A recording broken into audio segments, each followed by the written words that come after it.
A closer look, administration and consolidation under the खलजीज and Tughlaqs.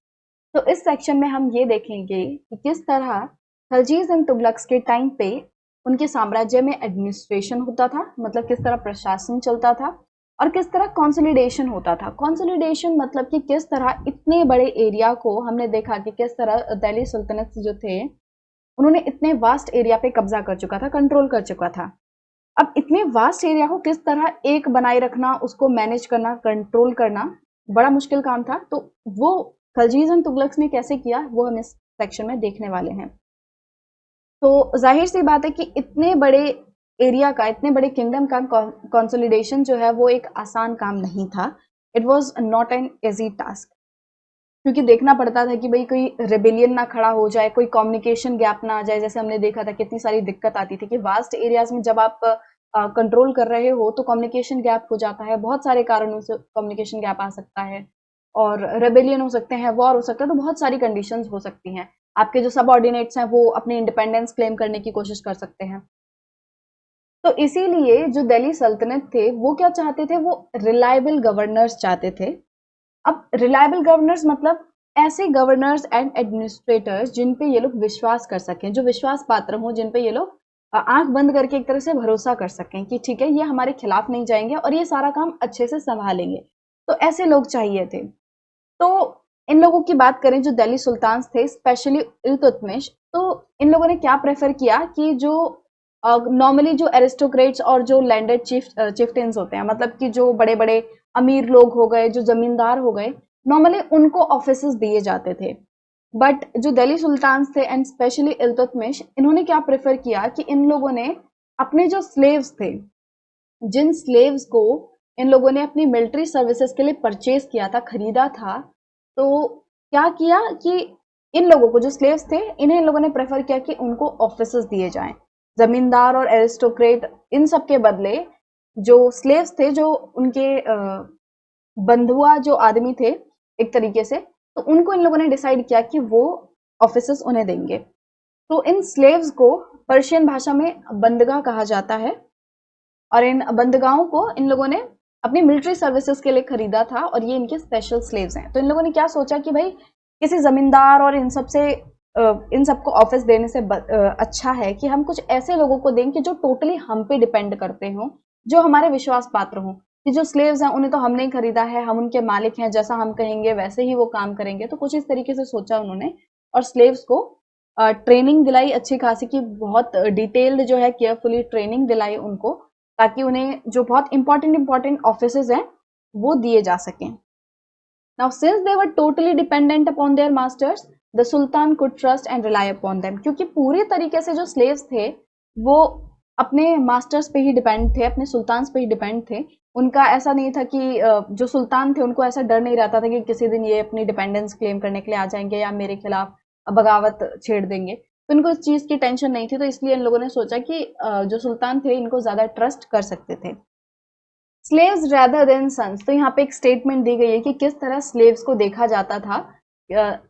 The sultans were advised, कि मतलब जो learned man होते थे, जो कोटेशंस वगैरह होते थे, वो क्या कहते थे, a slave whom one has brought up and promoted must looked after, for it needs a whole time and good luck to find a worthy and experienced slave।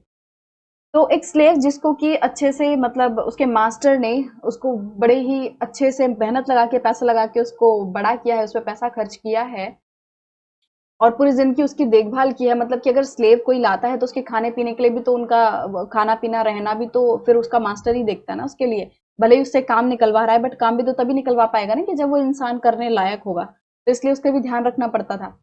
तो good luck to find a worthy and experience slave, क्या कहा जा रहा है यहाँ पे कि अगर किसी को एक विश्वास पात्र, एक एक्सपीरियंस ऐसा स्लेव मिल रहा है जिसके पास एक्सपीरियंस है, जो बहुत भरोसेमंद है, तो ऐसा स्लेव पाना एक बहुत ही किस्मत की बात होगी, गुड लक की बात होगी।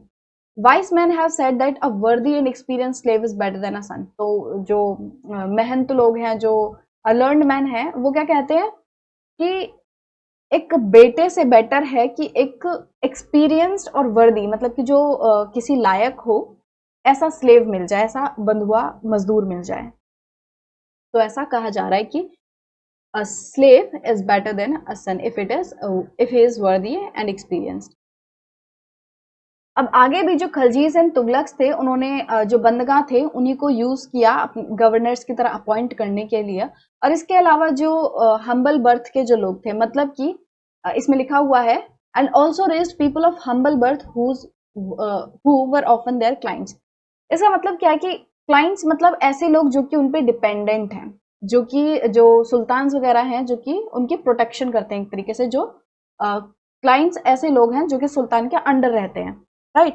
तो ऐसे लोगों, ये लोग जो सुल्तान है बेसिकली क्या चाहते हैं, जो स्लेव्स थे उनको भी क्यों अपॉइंट किया एज गवर्नर, क्योंकि जो स्लेव्स थे वो टोटली इन पे डिपेंडेंट थे। तो स्लेव की ही तरह जो क्लाइंट्स थे वो भी इन पे ही डिपेंडेंट होते हैं, सुल्तान पे भी डिपेंडेंट होते हैं। तो जो उनके क्लाइंट्स के फैमिली से लोग निकल कर आ रहे हैं तो उनको भी इन लोगों ने गवर्नर्स एंड जनरल्स वाली पोजीशन दे दी, राइट। तो बंदगांव को और जो क्लाइंट्स वाले जो लोग थे जो क्लाइंट्स की फैमिली से निकल कर आ रहे थे तो उनको भी जनरल्स एंड गवर्नर्स की पोजीशन दे दी। बट ये जो सिस्टम था बंदगांव को देने का और जो जनरल्स एंड जो क्लाइंट्स के फैमिली से जो इन पोजीशंस को देने का जो सिस्टम था, इस सिस्टम ने थोड़ी सी पॉलिटिकल इंस्टेबिलिटी भी ला दी है पूरे किंगडम में। अब जो ये स्लेव्स रहते थे, स्लेव्स एंड क्लाइंट्स रहते थे, ये लोग अपने मास्टर्स से तो लॉयल रहते थे, अपने जो उनके मास्टर्स थे जो उनके पैट्रॉन्स थे उनसे तो वो पूरे तरीके से वफादारी निभाते थे, but not to their heirs. मतलब कि जो उनके मास्टर्स के जो वंशज होते हैं एक तरीके से, जो उनके बच्चे हैं, जो उनके एयर्स हैं, उनसे वो इतना ज्यादा लॉयल नहीं रहते थे, राइट। कि मान लो एक सुल्तान है, इस सुल्तान को तो एकदम अच्छे से ट्रीट करेगा, उसका भरोसामंद बने रहेगा, उस पर लॉयल्टी से रहेगा। बट इस सुल्तान का जो बेटा है, इसका जो सन है, अगर वो गद्दी पे बैठेगा तो फिर ये इंसान जो है वो इससे लॉयल नहीं रहेगा, राइट। उसके सन से लॉयल नहीं रहेगा। तो कुछ इस तरह की जो सिचुएशन है वो देखने मिल रही थी।